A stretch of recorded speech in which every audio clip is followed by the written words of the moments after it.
सम्मानित मंच, मेरे सामने विराजमान हजारों की संख्या में पिता तुल्य बुजुर्गजन, नौजवान साथियों, माताओं, बहनों और प्यारे बच्चों, सबसे पहले तो मैं आप सबको दिल की गहराइयों से धन्यवाद दूंगा कि इस टोंक के इस कस्बे मंडी प्रांगण में आज आपने विशाल कार्यक्रम का जो आयोजन करके और एक किसान का बेटा हनुमान बेनीवाल जो रात और दिन जग के और आपके हक और अधिकार के लिए सड़क से लेकर सदन तक संघर्ष कर रहा है, उस व्यक्ति को आपने मजबूती देने का जो काम किया उसके लिए मैं तहे दिल से आप सबका आभार व्यक्त करता हूं। पूर्व वक्ताओं ने सारी बातें आपको बताई। हम इतना ही निवेदन करने आपके बीच मारवाड़ की तरह से चल के आए हैं। जब हम मारवाड़ की तरह से सुनते थे कि टोंक जो भी राजस्थान की राजधानी जयपुर का नजदीकी इलाका है, यहां निश्चित रूप से विकास भी हमसे बहुत आगे होगा, शिक्षा का स्तर भी हमसे बहुत आगे होगा।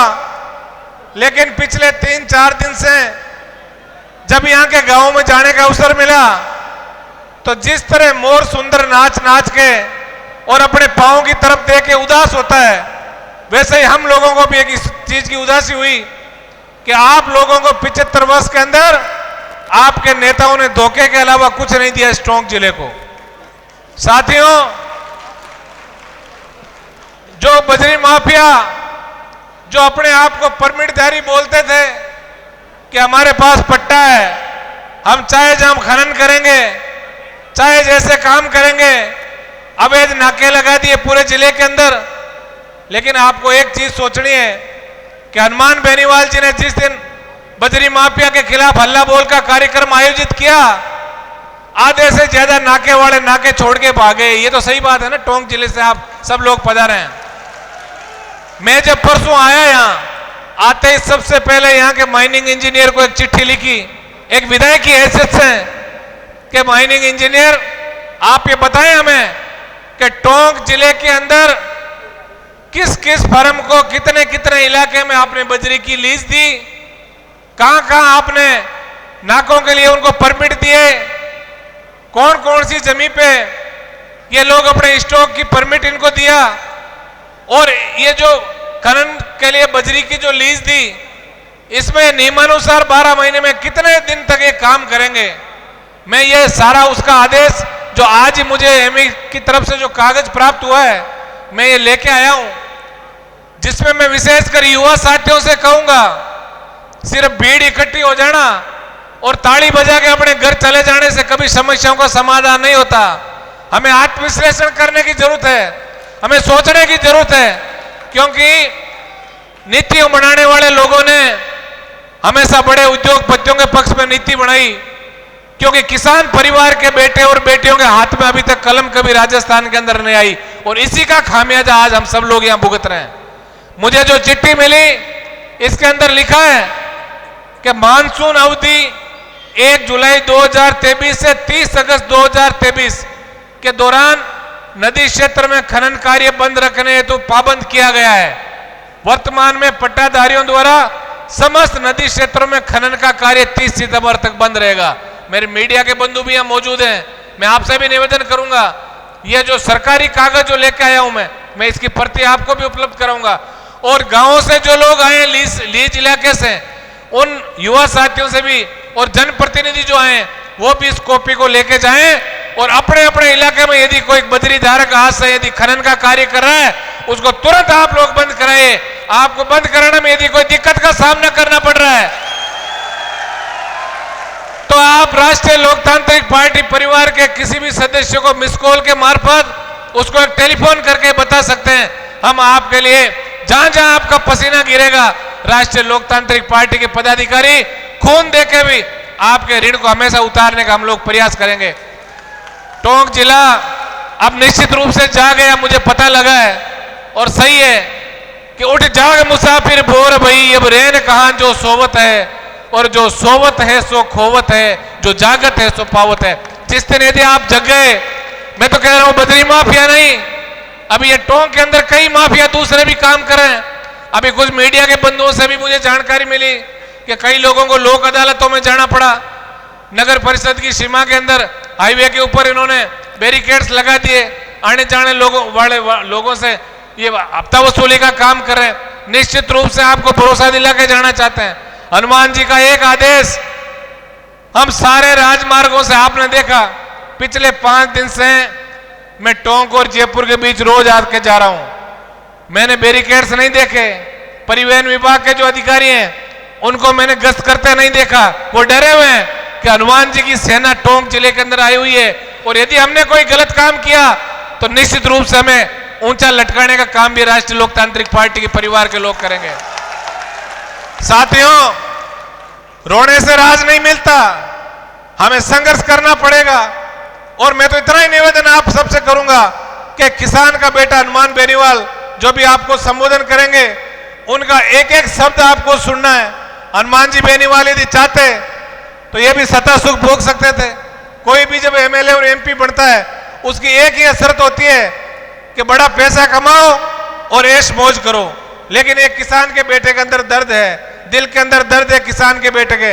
हनुमान जी हमेशा एक चीज कहते हैं कि मैं राजस्थान के अंदर ऐसी व्यवस्था का मैं परिवर्तन करना चाहता हूं, मैं राजस्थान में ऐसी व्यवस्था बढ़ाना चाहता हूं कि गांव का गरीब और दलित व्यक्ति जब कोर्ट कचहरी थाने तहसील में जाए तो वहां का अधिकारी खड़ा होकर कहे बाबा बताओ मैं आपकी क्या काम क्या सेवा आपकी कर सकता हूं। ऐसा राजस्थान हम बनाना चाहते हैं।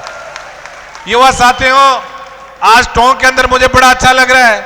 कुछ लोग जरूर कहते हैं कांग्रेस और भारतीय जनता पार्टी के लोग कि हनुमान जी के साथ तो सिर्फ नौजवान है, लेकिन आज हर तीसरे नौजवान के पीछे एक पगड़ीधारी बाबा भी बैठे हैं। मैं इतना ही निवेदन युवा साथियों से करूंगा कि अपने जोश को बरकरार रखें और इस जोश में होश के साथ आप आगे बढ़ के और अपने बुजुर्गों से आशीर्वाद लेके और हमें एक ही काम करना है कि किसान के बेटे हनुमान बेनीवाल ने जो व्यवस्था परिवर्तन का बिगुल राजस्थान के अंदर बजाया है, ऐसे अपने बेटे अपने भाई हनुमान बेनीवाल को इतना मजबूत कर दो।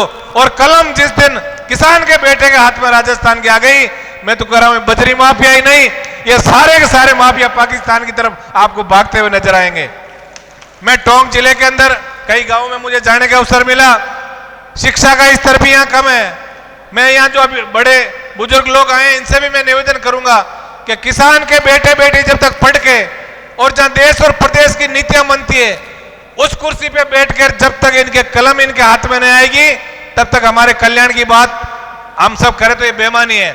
मैं इतना निवेदन आज आपके बीच में करने आया हूं कि हम सबको मिलके नए राजस्थान का निर्माण करना है।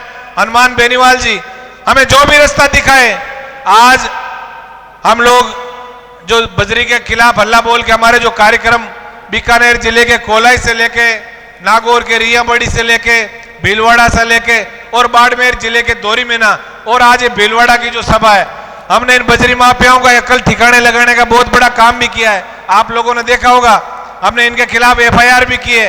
यहां भी हम बहुत सारे कागजात जो इकट्ठे करके लाए हैं। निश्चित रूप से राष्ट्रीय लोकतांत्रिक पार्टी आप सबको इन बजरी माफियाओं के चंगुल से मुक्त करा के हम लोग वापस लौटेंगे। मैं इतना ही निवेदन आपसे करूंगा क्योंकि कोई भी आंदोलन जो है उसकी सफलता अनुशासन पर निर्भर करती है। दोस्तों, हम लोग अनुशासित तरीके से मंच से जैसा डायरेक्शन आपको मिले, हमारे नेता हनुमान जी बेनीवाल जैसा आपको डायरेक्शन दे उसी डायरेक्शन में हम सबको चलना है। ये जैसा कहें वैसा हम सबको मिलके और इन बजरी माफियाओं ही नहीं इस सरकार की अकल को हमें ठिकाने लगाने का काम करा है। आपने देखा होगा कि कांग्रेस भी चुप है बजरी के मामले में और भारतीय जनता पार्टी भी चुप है। ये मिला जुली का खेल राजस्थान के अंदर जो चल रहा है, इस खेल को जब तक हम खत्म नहीं करेंगे तब तक हमें हमारे अधिकार और हमारे हकों से हमें वंचित रहना पड़ेगा। बुजुर्ग लोग कहते थे, एक छोटी सी बात का उदाहरण देके मैं अपनी वाणी को विराम दूंगा। एक बुजुर्ग लोग कहते थे कि एक बार 4 युवकों ने एक राजा की मदद की और राजा ने यह वचन दिया कि आप चारों जो मांगोगे आपको मिलेगा। उसमें से एक व्यक्ति बोला कि राजा जी मेरे गांव में बिजली की व्यवस्था नहीं है। राजा जी ने कहा बिजली की व्यवस्था कर दो। दूसरे ने कहा राजा जी मेरे गांव में सड़क नहीं है, कि सड़क बना दो। तीसरे ने कहा पानी की व्यवस्था नहीं है, पानी की व्यवस्था कर दो।